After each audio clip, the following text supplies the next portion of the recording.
سهار وختي له خوبه پاڅېدل څه ګټې لري؟ له ډېر پخوا څخه دا اعتقاد دی چې باید شپې وخته ویده او سهار وختي ویښ شو، او د ځوانانو لپاره د لویانو او پوهانو تاکید دی چې باید سهار وختي ویښ شي. اوسنی طب هم په دې خبره ټینګار لري. که همدا نن د سهار وختي پاڅېدو له ګټو څخه خبر شئ، نو پرته له شکه چې وروسته له دې به دې برخې ته ډېره پاملرنه وکړئ.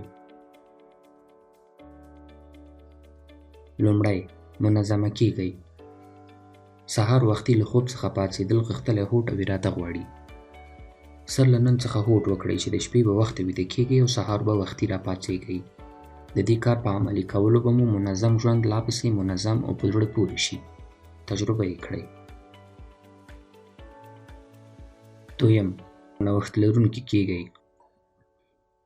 ټول کسان د بریالیتوب او پرمختګ په لټه کې دي. له بریالیو کسانو څخه پوښتنه وکړئ چې د بریاوو دلایل یې څه دي. پرته له شکه چې سهار وختي پاڅېدل به د دوی د بریاوو یو مهم دلیل وي. که غواړئ په ژوند کې مو خلاقیت او نوښت رامنځته شي، نو وختي پاڅېدل مو عادت وګرځوئ. دریم، با احساسه او انرژي لرونکي به یاست. که خوب مو پوره وي او سهار وختي پاڅېږئ، نو د ورځې پیل به مو انرژي لرونکی وي. کله مو چې سهار په خوښۍ او ډېرې انرژۍ سره پیل کړ، نو ټوله ورځ به مو همداسې خوښه او بریالی وي. سهار وختي وروسته د اودس، لمونځ او تلاوت څخه ورزش خپل عادت وګرځوئ.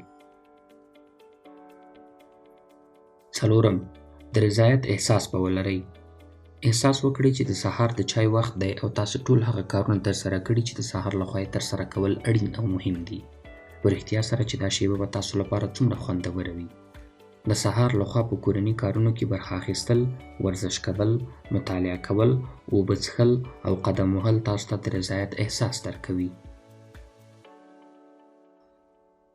پنځم، د مطالعې لپاره به کافي او آرامه وخت لرئ. تصور وکړئ چې د سهار 4 یا 5 بجې ویښ شوي یاست.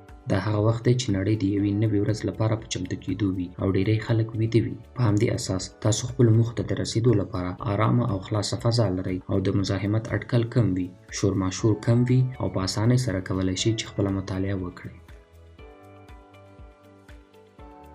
شپږم، د کورنۍ سره د وخت تېرولو لپاره به بشپړ وخت ولرئ.